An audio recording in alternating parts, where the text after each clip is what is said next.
हैं कि आप पहले से होंगे। I am a teacher of computer science 9th class. बच्चों आज का जो हमारा टॉपिक है ना वो फ्लो चार्ट से रिलेटेड है। सबसे पहले आपको फ्लो चार्ट का कॉन्सेप्ट बताना चाहिए। उसके बाद हमारा सेकंड टॉपिक है इंपॉर्टेंस ऑफ फ्लो चार्ट। सबसे पहले बच्चों आपको पता होना चाहिए कि फ्लो चार्ट होता है कैसे और व्हाट इज फ्लो चार्ट। तो मैं आपको फ्लो चार्ट का थोड़ा सा कॉन्सेप्ट बताता हूँ। फ्लो चार्ट होता है जी पिक्टोरिकल रिप्रेजेंटेशन या ग्राफिकल रिप्रेजेंटेशन। फ्लो चार्ट के अंदर क्या रिप्रेजेंट करते हैं, ग्राफ के थ्रू। हमारे पास एक प्रॉब्लम पेश आ रही है तो हम क्या करेंगे, उसका एक ग्राफ बनाएंगे। ग्राफ भी बनाएंगे कि ताकि आपको समझ आ सके कि भाई आया कि हमारी प्रॉब्लम हैपेंस कहाँ हो रही है और उसका बेस्ट सोल्यूशन क्या आएगा। जो फ्लो चार्ट होता है ना बच्चों हमारे पास ये ना पिक्टोरिकल रिप्रेजेंटेशन होता है। इसके अंदर डिफरेंट सैम्पल्स होते हैं, जैसे स्टार्ट का सैम्पल, एंड का सैम्पल, डायमंड सैम्पल। आगे हम सैम्पल्स के बारे में पढ़ेंगे। इसके अंदर सैम्पल्स होते हैं लार्ज प्रॉब्लम को सॉल्व करने के लिए, कॉम्प्लेक्स प्रॉब्लम को सॉल्व करने के लिए।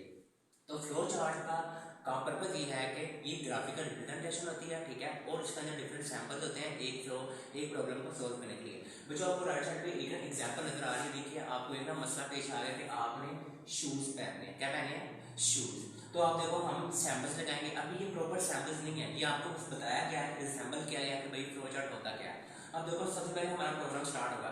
उससे पहले मैं आपको एक चीज बता दूं कि फ्लो चार्ट के अंदर कोई भी आप प्रॉब्लम स्टार्ट करेंगे, स्टार्ट का सैंपल भी होगा, उसको एंड भी हमने लाजमी करना है विद इन मैक्सिमम स्टेप्स, ठीक है, हमने ज्यादा लंबा लेकर नहीं जाना।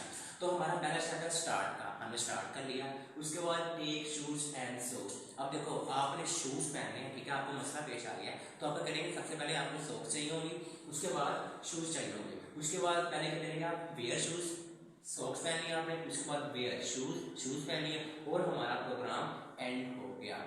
अब देखो बच्चों इसका फायदा क्या होगा कि भाई आपको एक प्रॉब्लम आई थी, हमने क्या किया, फ्लो चार्ट लगाया। फ्लो चार्ट क्या किया, उसने रिप्रेजेंट किया पिक्टोरिकल रिप्रेजेंटेशन, ग्राफ के थ्रू हमने प्रॉब्लम को ड्रा किया, ठीक है, और आपको समझ आ गई। अब बच्चों आपको मैं थोड़ा सा कॉन्सेप्ट बुक के अंदर से बताता हूँ, तो आपने बुक के पेज पर आ जाना है, पेज नंबर 6 पर आ जाना है।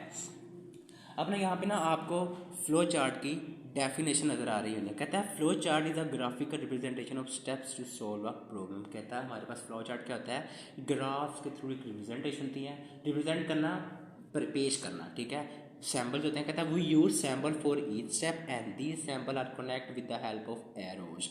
बच्चों आपको नजर आ रहा है व्हाइट बोर्ड पे कि भैया मैंने क्या किया है, अपना प्रॉब्लम स्टार्ट किया है, तो हर प्रॉब्लम के बाद एरोज लगाए हैं। ये आपको एरोज आपको ये नजर आ रहे होने कि भाई हर प्रॉब्लम के बाद मैंने एरो लाजमी लगाया कि भाई डाउनवर्ड जा रहा है, हमारी प्रॉब्लम जारी है, अभी चल रही है, स्टॉप के बाद हमारा कोई नीचे एरर नहीं आएगा। अब कहते हैं जी with help of arrow show in flow chart.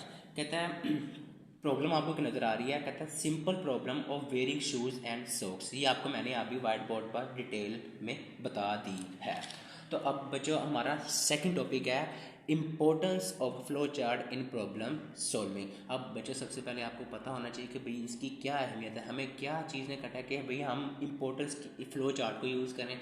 अब मैं इसका कॉन्सेप्ट बताता हूँ कि फ्लो चार्ट के अंदर क्या होता है कि आपको एक प्रॉब्लम डिटेल में नज़र आ जाती है कि भाई हमने एक प्रॉब्लम का ग्राफ बनाया, आपको एक एक स्टेप ग्राफ में नज़र आ गए तो आपकी प्रॉब्लम सॉल्व हो गई। इससे क्या होगा कि आपको एक एक एरर पता लग जाए। अगर इन केस आपकी प्रॉब्लम के अंदर कोई एरर आ रहा है या कुछ और आ रहा है तो आपको उसी टाइम क्लियर हो जाए कि भाई मैंने सारी प्रॉब्लम का फ्लो चार्ट बना दिया है और आपको एरर उसी टाइम डिटेक्ट हो जाएगा। अब मैं इसको बुक से पढ़ रहा हूँ और आपको यहाँ से समझ और भी आ जाएगा। कहता है in problem solving flow chart can be use to plan a solution. क्या काम करता है, अभी हमने एग्जांपल पढ़ी थी शूज़ के बारे में, हमने प्लान किया। सबसे पहले आप प्लान करेंगे, उसके बाद आपको अप्लाई करेंगे। कहता है in a flow chart already there we can quickly understand the problem. कहता है अगर हम इसका हमारे पास ऑलरेडी पहले से ही इसका फ्लो चार्ट मौजूद है तो हम क्या करेंगे, अंडरस्टैंड कर लेंगे।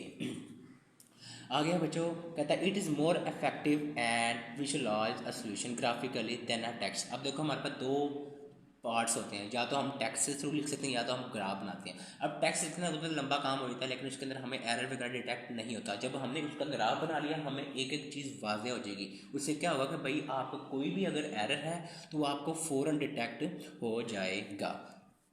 आगे मैं कहते हैं graphical representation also take it effective to verify whether a solution correct और नॉट। अब देखो इसका फ़ायदा क्या होता है, हमने ग्राफ बना लिया, इससे क्या होगा आपको समझ आ जाएगी भाई आया कि हमारी प्रॉब्लम फॉल्स है या ट्रू है, दुरुस्त है या गलत है।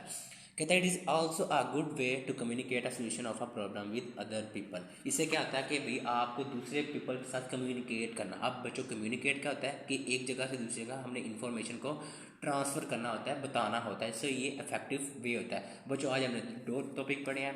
पहला हमने पढ़ा फ्लो चार्ट के बारे में, उसके एग्जाम्पल के बारे में, और उसके बाद हमने पढ़ा importance of a flow chart in problem solving. उम्मीद है कि आपको ये लेक्चर समझ आया होगा। मिलते हैं अगले लेक्चर में। अल्लाह हाफिज़।